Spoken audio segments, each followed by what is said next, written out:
Assalamualaikum warahmatullahi wabarakatuh. Perkenalkan, nama saya Ahmad Ramdan Jailani dengan NPM 2530300109. Di sini saya akan mempresentasikan tentang hasil kerja saya. PPT-nya berjudul Pancasila sebagai Paradigma Pengembangan Iptek di Era Digital. Slide pertama ini kita akan membuka pemahaman tentang judul besar kita, Pancasila sebagai Paradigma Pengembang Iptek. Mungkin muncul pertanyaan dalam benak kita, mengapa tahun 2026 ini saat kita sudah berbicara tentang kolonialisasi di Mars atau AI, kita masih harus membawa-bawa Pancasila? Jawabannya sederhana namun fundamental. Pancasila di sini ditempatkan sebagai paradigma, yang artinya Pancasila adalah kacamata atau sistem operasi yang harus terpasang dalam setiap otak inovator Indonesia. Kita tidak ingin iptek di Indonesia tumbuh liar tanpa akar. Kita melihat di belahan dunia lain, teknologi kadang digunakan untuk menindas, memata-matai, atau menciptakan kesenjangan. Di Indonesia, paradigma kita berbeda. Pengembangan iptek wajib dilandaskan nilai-nilai ketuhanan, kemanusiaan, persatuan, kerakyatan, dan keadilan sosial. Jadi, dalam presentasi ini, kita akan membedah bagaimana teknologi digital bukan hanya soal efisiensi kode atau kecepatan prosesor, melainkan soal bagaimana teknologi tersebut bisa memperkuat karakter kita sebagai bangsa Indonesia. Masuk ke slide kedua, kita perlu memahami hakikat dari ilmu pengetahuan itu sendiri. Iptek pada dasarnya adalah manifestasi dari kecerdasan manusia yang luar biasa. Namun, ada satu perdebatan besar dalam dunia akademik. Apakah nilai iptek itu bebas nilai? Artinya, apakah penemuan itu netral dan yang salah hanyalah penggunanya?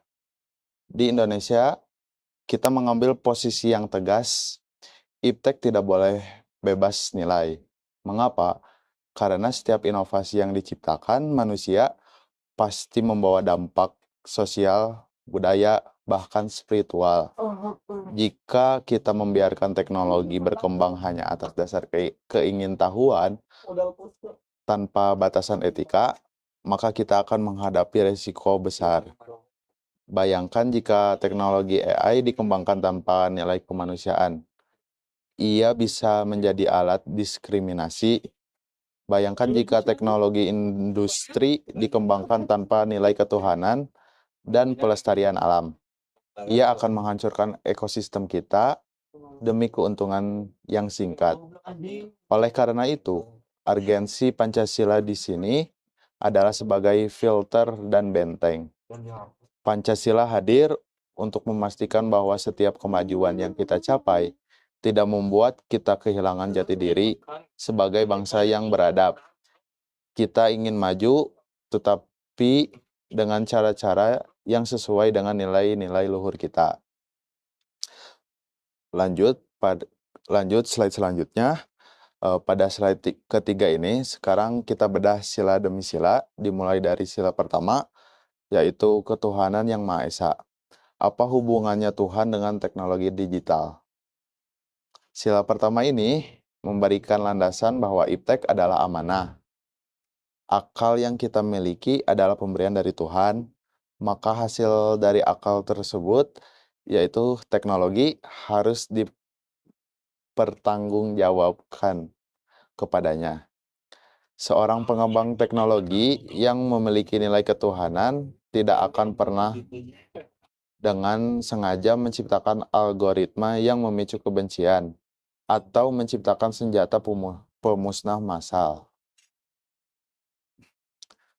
Ilmu tanpa iman akan membawa pada kesombongan yang menghancurkan. Dengan sila pertama, kita meletakkan etika di atas segalanya. Penemuan ilmiah harus bertujuan untuk kemaslahatan makhluk hidup dan kelestarian alam semesta. Ini adalah kompas pertama kita. Sebelum kita bertanya, bisakah kita menciptakan ini? Kita harus bertanya terlebih dahulu, apakah Tuhan ridho dengan ciptaan ini? Beranjak sila kedua, kemanusiaan yang adil dan beradab. Di era digital ini, tantangan terbesar kita adalah dehumanisasi. Seringkali, kemajuan teknologi justru membuat manusia diperlakukan seperti angka atau objek ekonomi semata. Argumen saya di sini adalah iptek harus memiliki wajah kemanusiaan. Tidak boleh membiarkan inovasi teknologi digunakan untuk merendahkan martabat orang lain. Contoh nyatanya adalah fenomena cyberbullying atau penyebaran data pribadi tanpa izin. Itu adalah bentuk pelanggaran nyata terhadap sila kedua. Pengembangan teknologi seperti kecerdasan buatan atau AI harus dirancang agar membantu pekerjaan manusia, bukan justru menciptakan sistem yang diskriminatif atau menyingkirkan nilai-nilai empati. Teknologi haruslah bersifat adil dan beradab. Adil berarti teknologi tersebut tidak merugikan satu pihak demi keuntungan pihak lain. Dan beradab berarti cara kita menggunakan teknologi tersebut harus mencerminkan kesantunan budaya kita. Singkatnya, iptek diciptakan untuk manusia, bukan manusia yang harus diperbudak oleh iptek. Lanjut pada slide kelima, yaitu di sini ada sila ketiga, yaitu Persatuan Indonesia. Memberikan mandat bahwa pengembangan iptek harus jadi lem yang menyatukan keberagaman kita dari Sabang sampai Merauke.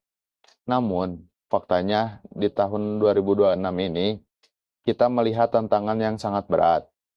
Internet seringkali menjadi panggung perpecahan karena maraknya hoak dan adu domba. Inovasi teknologi harus memiliki nilai sentripetal atau menuju ke pusat atau persatuan. Pengembangan platform dan kita sebagai pengguna harus memastikan bahwa teknologi informasi yang digunakan untuk menyebarkan narasi positif dan edukatif. Algoritma jangan sampai hanya mengejar engagement dengan memanas-manasi perbedaan pendapat. Disinilah peran iptek untuk memperkuat persatuan. Misalnya, melalui teknologi penerjemah bahasa daerah otomatis atau platform edukasi yang diakses serentak oleh pelajar di seluruh pelosok negeri. Teknologi harus membantu kita saling memahami, bukan saling membenci.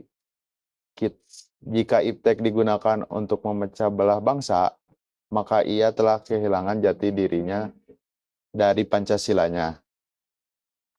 Lanjut pada slide berikutnya, sila keempat, kita berbicara tentang kedaulatan kerakyatan dalam pengembangan ilmu pengetahuan. Iptek tidak boleh hanya dikuasai oleh segelintir elit teknorat atau perusahaan raksasa. Maksud dari kerakyatan di sini adalah adanya akses yang setara terhadap ilmu pengetahuan. Pemerintah dan pengembang teknologi harus transparan. Rakyat berhak tahu bagaimana data mereka dikelola dan bagaimana sebuah teknologi akan memengaruhi hidup mereka. Kebijakan teknologi yang menyangkut hajat hidup orang banyak haruslah didasarkan pada hikmat, kebijaksanaan, bukan sekedar mengikuti tren global yang belum tentu cocok dengan kebutuhan rakyat kita. Kita butuh demokrasi digital, di mana teknologi digunakan untuk mendengarkan suara rakyat, bukan untuk memanipulasi opini mereka. Sebagai penutup, sampailah kita pada bagian terakhir presentasi ini. Dari seluruh uraian yang telah saya sampaikan, kesimpulan besarnya adalah Pancasila adalah ruh bagi kemajuan iptek di Indonesia. Kita Setelah melihat bahwa di era digital tahun 2026 ini, teknologi berkembang dengan kecepatan yang luar biasa. Namun, kecepatan tanpa arah adalah bahaya. Pancasila hadir bukan untuk membatasi kreativitas kita, melainkan untuk memastikan bahwa setiap baris kode yang kita tulis, setiap mesin yang kita ciptakan, dan setiap data yang kita olah, semuanya bermuara pada satu tujuan, yaitu tujuan yang mulia, harkat manusia dan persatuan bangsa Indonesia. Sebagai mahasiswa, kita adalah jembatan masa depan. Kita tidak cukup hanya menjadi ahli teknis yang kompeten di bidang coding, rekayasa, atau medis. Kita juga harus menjadi ilmuwan yang Pancasilais. Artinya, ilmu yang kita miliki harus memiliki tanggung jawab sosial. Jangan biarkan teknologi menciptakan jurang pemisah, melainkan jadikanlah ia alat untuk mewujudkan keadilan sosial bagi seluruh rakyat Indonesia. Mari kita tunjukkan pada dunia bahwa bangsa Indonesia bisa menjadi bangsa yang modern secara teknologi, namun tetap agamis, humanis, dan bersatu dalam nilai-nilai luhur Pancasila. Demikian presentasi dari saya. Semoga apa yang saya sampaikan dapat menjadi eh, refleksi bagi kita semua dalam menyongsong masa depan digital yang lebih beradab. Terima kasih atas perhatiannya. Saya Ahmad Ramdan Jailani, NPM 253030109, eh, dari Fakultas Teknik, Prodi Teknik Mesin, pamit undur diri. Selamat siang.